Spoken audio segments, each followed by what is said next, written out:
और स्टार्टअप कैसे चल रहा है? अरे यार क्या बताओ, सैलरी बंद हो गई 6 महीने से। अभी कैश फ्लो का बहुत बड़ा प्रॉब्लम है। अरे सैलरी नहीं आ रही तो क्या हुआ? पीएफ है, ग्रेचुटी है। क्या बात कर दी है? अरे यार कितना सिंपल है यार, चक्कर क्यों काटना है तुझे? अकेडमी का डिटेल वीडियो कैसे विड्रॉ करना है, चैनल का नाम गायत्रीज एडवाइजरी है, यूट्यूब पे देख लेना और सब्सक्राइब करना और अपने सारे फ्रेंड्स के साथ भी शेयर करना। ठीक है, चल bye. As promised my startup friend, this video is going to explain all the details related to Provident Fund, pension, the steps that you will need to check the balance in the Provident Fund, your pension, and the location where you can check these details and the process of withdrawal of the Provident Fund and pension. So let's get started.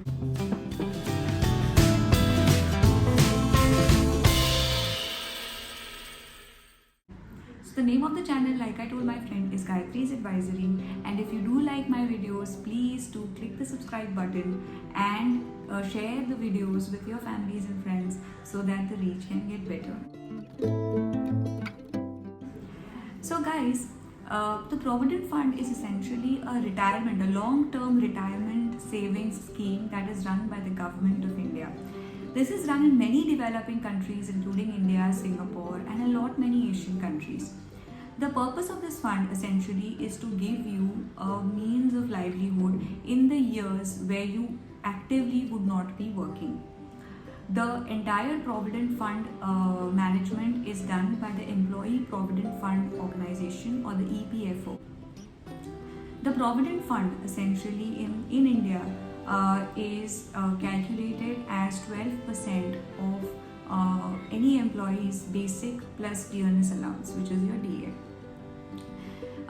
The employee contributes 12% of his basic plus DA towards Provident Fund, and a similar amount is contributed by the employer towards the long-term retirement scheme. Out of the 12% employer contribution, 8.33% of the contribution is made towards your pension fund, while 3.67% of the employer contribution is made towards your PF.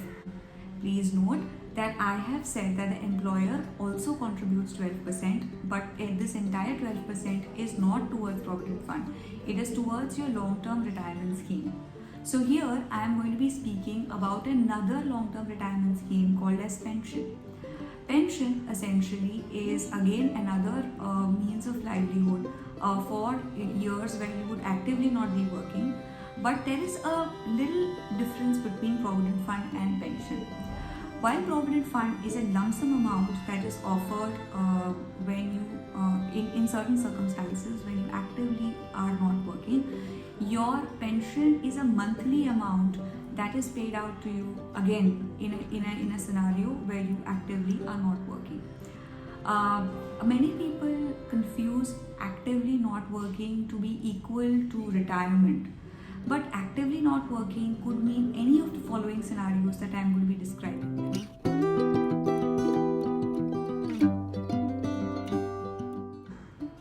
So actively not working could mean that there is a termination of service.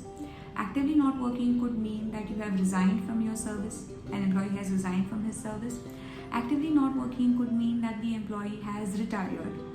And actively not working could also mean that there is a superannuation. So superannuation again is retirement, but the difference between retirement and superannuation is that retirement can happen at any age, and superannuation generally happens at an age that is mandated by the government of a particular country. So in India, the retirement age in institutions is generally between 58 and 60 years. While in other developed countries like the United States, it is between 65 and 67 years. So when an employee reaches this particular age that is mandated by the government and retires from active service is when an employee is said to have superannuated. Whereas if an employee decides to retire, he could retire even at the age of 45. So these are the four scenarios in which an employee could possibly not have an active working life. And in any of these following scenarios is when your provident fund or PF or your pension can be handed over to the employee.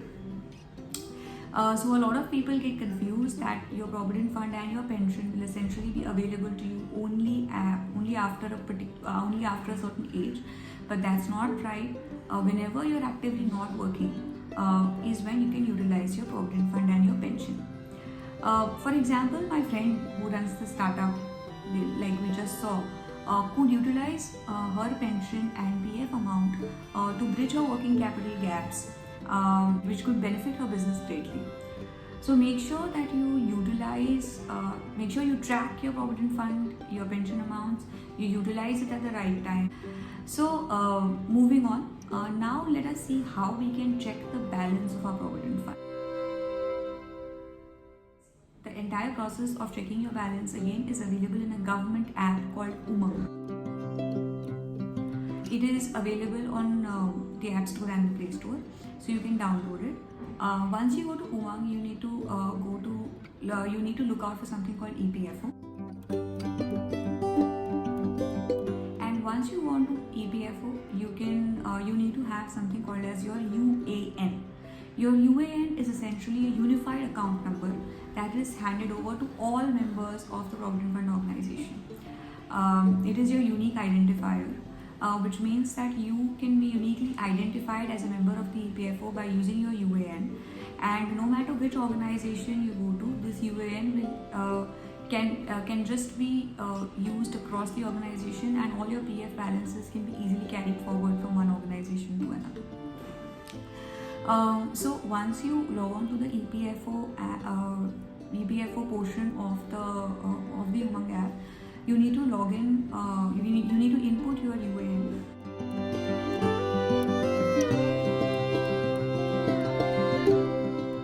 And there will be an option to get your OTP, and your OTP will be sent to the number which is registered with the UAN. So with the OTP, I can log on to the EPFO portion and I can check my balance. Once I've checked my balance, we can do certain other things also within EPFO. We can withdraw certain advances in case of certain emergencies. For example, in case of certain COVID-19 emergencies, the government has basically enabled certain people to withdraw certain portion of your PF. So if you've lost your job, or if you're facing a financial crunch because of COVID-19, you are entitled to withdraw certain advances from your PF. You can again, once you either retire or you leave your active job, you can withdraw your PF. To withdraw your PF, you will need to fill a couple of forms. Amongst these are 4 important ones.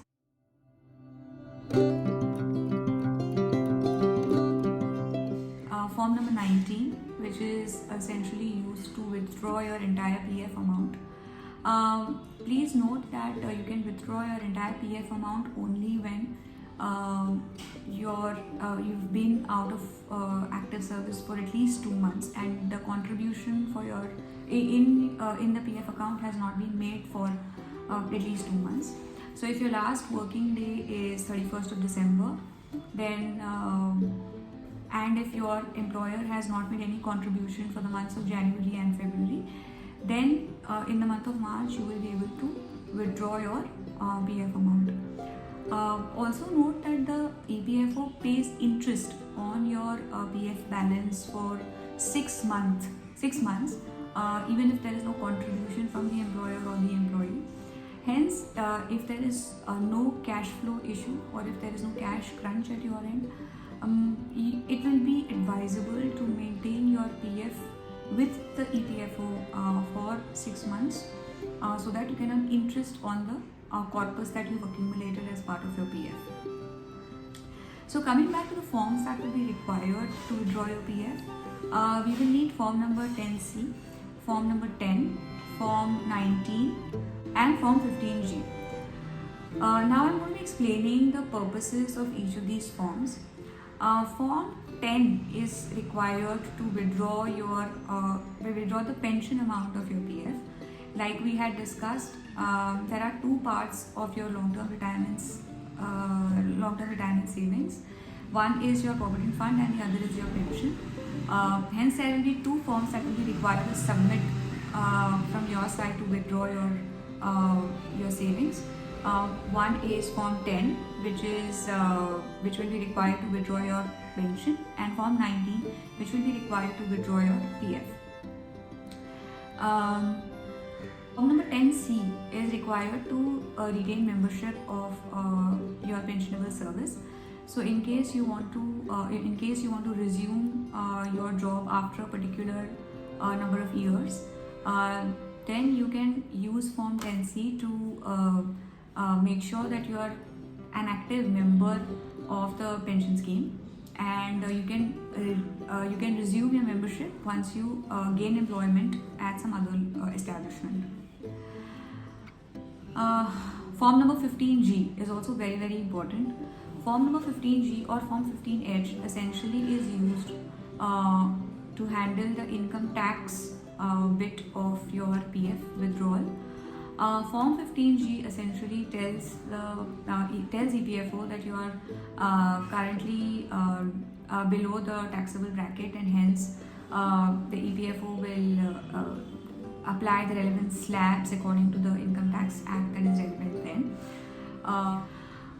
So like we said, once we filled up these forms, we just need to go to EPFO, log in with our UAN and OTP, and there is an option to raise claim.